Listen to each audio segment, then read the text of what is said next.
In the shadow of the Ville Expressway, out of sight of morning commuters, the residents of the so-called Atwater encampment are waking up undisturbed. Provincial police were expected to move in and dismantle the camp early this morning. The reason that's been given is construction. Obviously, you can see behind us there is construction, but I think construction is something of a convenient reason to, execute a not in my backyard principle, which is very alive and well. But on the eve of the dismantling, the plan was postponed, thanks in part to community pushback.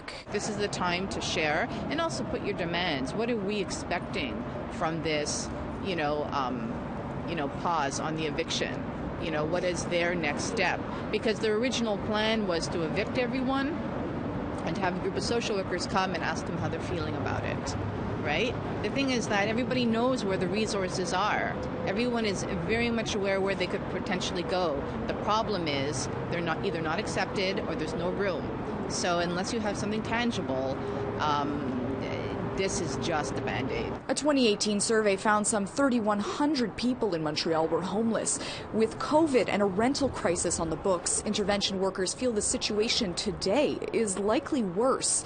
But attitudes towards the homeless haven't changed. When children grow up, they never say, one day I hope I'm going to be homeless. Like, it's nobody's dream. They have to have lived an enormous amount of trauma.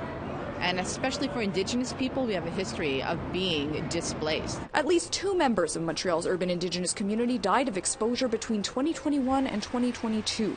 And with winter coming, the lack of affordable or livable housing is a problem being raised once again. If in the meantime you found your own solution in a tent, you shouldn't be penalized for that. Lucy Partridge said she's been waiting on housing for a year and a half, but didn't want to speak to APTN on camera.